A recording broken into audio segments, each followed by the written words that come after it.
9. maijs ir Eiropas diena, kas ir veltīta mieram un vienotībai. Turklāt šogad aprit 75 gadi kopš dzima ideja par vienotu Eiropu. Ar vairākām norisēm to atzīmēja arī Limbažu novada galvenajā bibliotēkā. Vispirms jau aicinot ik vienu piedalīties fotokonkursā Mana Eiropa stāsts bildē, un ceturtdienas rītā notika uzvarētāja apbalvošana. Tika iesūtīts 50 bildes, kas simbolizē brīvību, patriotismu un visas mūsu vērtības. Visas fotogrāfijas ir publicētas un joprojām apskatāmas bibliotēkas Facebook kontā. Uzvarētājs tika izvēlēts balsojuma rezultātā, tātad to noteica ar reakcijām, spiežot sirsniņas, iekšķīšas, un uzvarētāja bilde saņēma 74 šīs reakcijas. Balviņas? Balviņas ir no Limbažu novada. Mums ir balva no Essential Memories atmiņu grāmata, ļoti skaista. Un arī mums atbalstīja grāmatnīca Limbažu, zvaigzne ABC. Un, protams, arī no ārlietu ministrijas līdzekļiem tika iegādāts vēl papildus. Balvas ir ļoti skaistas, patīkamas. Vērts piedalīties. Viens no Eiropas dienas pasākumiem bija arī tikšanās ar Nacionālo bruņoto spēku majoru zemesardzes štāba virsnieku Jāni Slaidiņu, kurš bibliotēkā vadīja semināru Eiropas Savienības nozīme Latvijas drošības un aizsardzības kontekstā. Bet trešā norise šonedēļ bija aktiera Jēkaba Reņa viesošanās bibliotēkā. Viņš uzstājās ar savu monoizrādi sarunu patriotisms un vērtības caur aktiera darbu. Tā ir absolūti mana ideja. Īstenībā saknes ir meklējums pirms vairāk kā 10 gadiem, kad arī manai mammai, aktrisei Lāsmai Kugrēnai, bija apaļa jubileja, un viņi izveidoja arī tādu monoizrādi, ar kuru mēs braukājām apkārt pa visu Latviju. Es arī tur piedalījos, es vēl to laiku nebiju aktieris, bet kopā ar mammu uzstāties man bija liels gods, un starp citu arī Limbažos mēs bijām. Un man ļoti iepatika šis te formāts, ka viss ir tā ļoti vienkārši, sirsnīgi, patiesi. Un es kaut ko tādu gribēju atkārtot, un tā man radās kā tāds autordarbs šis, un tā es te ceļoju pa visu Latviju. Aktieris stāsta, šādas tikšanās apzināti rīko tikai ārpus Rīgas. Es esmu braukājis pa visu Latviju.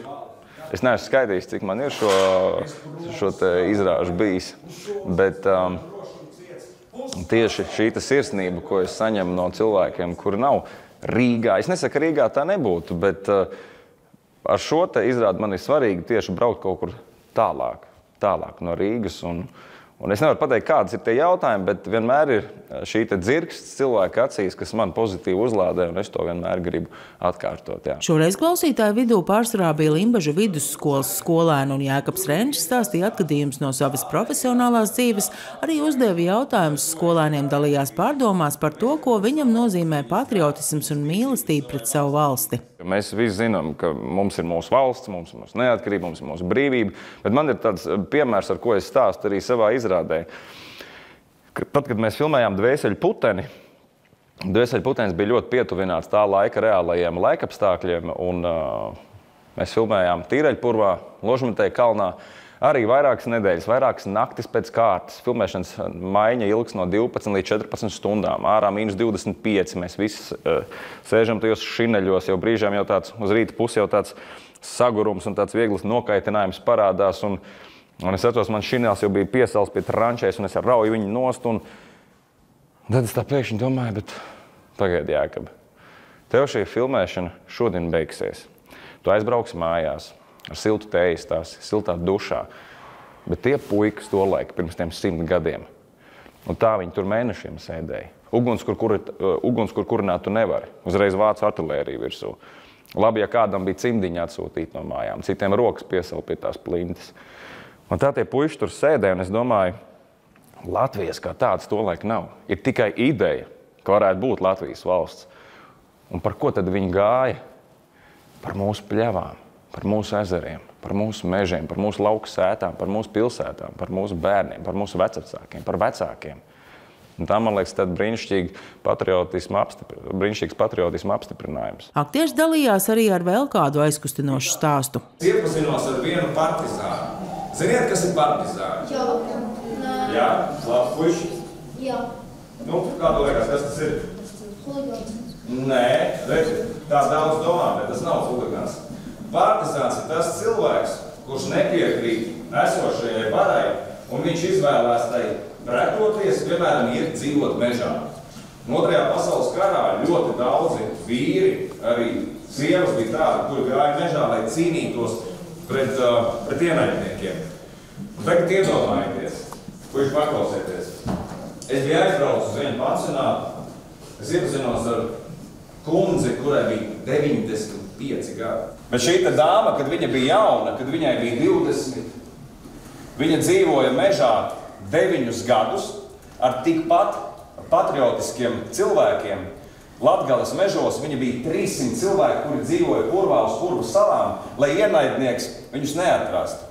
Iedomājieties, 9 gadus dzīvot mežā. Un es viņai paprasīju, bet vai bija kaut kas arī skaists tajā laikā, kad jūs dzīvojāt mežā?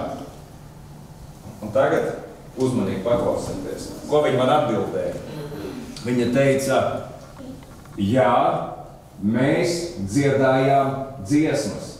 Un tajā brīdī, kad viņa to pateica, viņa tā knapi piecēlās savā glupiņā. Un viņa mums visiem sāka dziedāt Dievs svētī Latviju. Kinolomās aktierim ir bijusi iespēja izdzīvot dažādus Latvijas vēstures posmus. Sarkanais mežs, Otrais pasaules karš atkal tuvāk, jā, mūsdienām tā kā, jā, nu, tad bija pie Andreja Jēķa 70. gadi dumpis, padomju armijas laiks.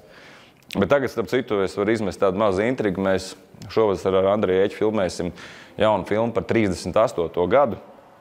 Latvijas neatkarība, pirmais brīvvalsts laiks, Latvijas spēcdienestu cīņas pret padomju spiegiem Latgales pierobežā.